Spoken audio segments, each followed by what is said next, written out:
trainer slash consultant, work with a whole range of firms now.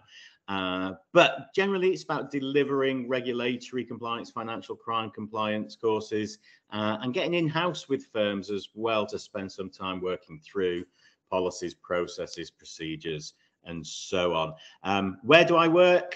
Wherever the work requires me to be. I'm based sort of Oxfordshire, Gloucestershire way, but often in London, spent 15 years commuting into London, working there every day.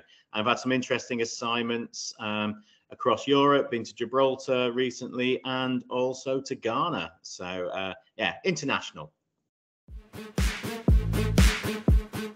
So I used to be a advisor and very sales oriented environment, and I wanted to go on and be a manager in that space. And my manager had a training background, and he was brilliant. So I wanted to copy him and thought I'd go into training for a couple of years before going back into sales. That was 1998, so last millennium, and I got hooked on training. It's as simple as that. I enjoyed the opportunities to work with people in a training sense. Yeah. I think all of us have our successes based on hard work, a little bit of luck, but mostly hard work. And that's partly about thinking what we've learned, reflecting on what we've done, absorbing what we see, hear, and observe. And if I can play a small part in helping people to think differently about how they can still make money while staying within the rules, then that feels like I'm doing more good than I perhaps was as a salesperson or working in banking for so long. So yeah, it's really about connecting with people, helping them realize what their next steps are. It's not an ego thing about I can teach you because I know more than you. It's about using a range of experiences to help them work out what's best for them. That I think is really rewarding. His challenge is largely getting the interaction, getting the connection with people. And in the last few years, we've had to really learn how to do that remotely and virtually as well. I don't think we can always do it, but part of that is a part of the success is based on being able to connect through credibility, through empathy, understanding the challenges that people face, understanding that they've got their own unique situations in each firm, even though the rules are, of course, universal, and actually spending the time to talk, to show interest, to show that you're listening, and to be able to reflect back how the rules impact their particular sector. That will help you to do it in the majority of cases. There's always somebody who doesn't want to be on the training course, right? There's always that chance. But they are fewer than you would think, and they are fewer than it first seems when you start talking to people. Just one book. Okay. Lots of my colleagues, I'm sure, will recommend things like 7 Habits of Highly Effective People. I would add to that things like Awaken the Giant Within, Surrounded by Idiots. There are so many to mention. I'm going to take a slightly different tack. I think those books are brilliant and they're well worth a read. But it feels as if you're trying to cut down a tree with a blunt saw. And you've got to spend a little bit of time, first of all, sharpening the saw. So I would say consider 10 books about getting yourself and your mind ready to go and learn and ready to go and change. Because otherwise, yeah, there's been times I've opened those books and thought, this isn't for me, and I'm not ready to hear it. So I would say, think about something for your own wellness and your own ability to focus on the workspace first. And what works for me might not work for anybody else, but I'd say consider the books of Paul McKenna. It's about anxiety and stress and dealing with how to approach the workplace. Think anything around dealing with the chatter of the monkey mind and being able to park and stop feeding that monkey that's chattering in your ear the whole time, so you can concentrate on the words of great writers like Covey and and all the others who write some brilliant business books. But hey, look, Elon Musk and Warren Buffett have got book lists. You don't need one from me. My advice is make sure you're in the right frame of mind to get the best out of those books. My professional goals really to grow profile, and I started focusing my own business around training 5-6 years ago. Had a couple of good years and growth years before COVID.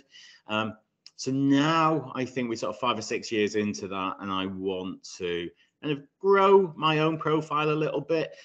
If anybody Googles my name and training, they often get somebody else, and I need to push myself into first place on the Google searches. And I don't want to do it by trying to optimize the search engine results. I want to do it by having the profile. So yeah, hopefully working with LGCA and promoting my own brand a little bit more as well. Some more consultancy as well would be interesting, because I think we learn a lot from hands-on practical experience and being involved in a firm that we can bring back into the training, so it adds a bit of breadth and depth and color, texture and flavor to the training that we deliver. So recently had a school holiday. My wife and I went to Venice with our daughter, who is first year of A-levels here in the UK. So I recently refocused on my Italian. I did a little bit at university where I did a European studies course. So I got back into Italian so I can make sure I'm ordering the bottle of wine and not just a glass. The correct answer is, well, I'm not afraid of anything. But if we're talking about irrational fears, I'm a dad. I go around this house and put the back of my hand on every radiator to make sure there's no problem in the house.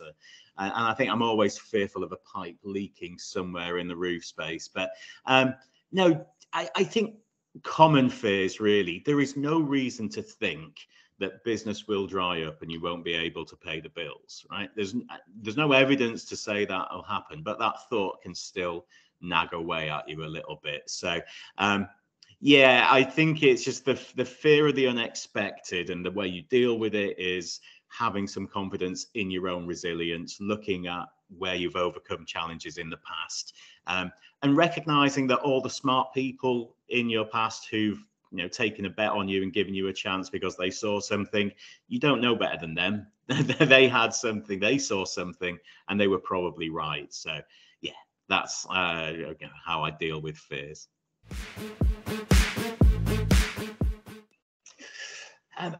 Look, I wish there was one, and this sounds a bit grandiose, I know, but what I like to drink at a fine restaurant in Barbados and what I like to eat is very different to what I'd order in an Irish bar in New York City to what I'd order at a pub or a bar with friends, right? So there's a common theme there, that it does involve alcohol.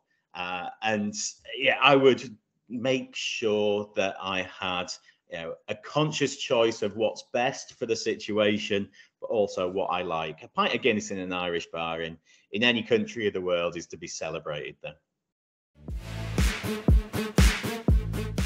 Mine would probably be U2, Coldplay and REM. And that sounds really niche and narrow, which is a shame because I love everything. I grew up with house and hip hop back in the Northwest in the late 80s. So that's got a special place for me. You know what? We listen to a lot of Harry Styles in my house, and that's pretty good as well.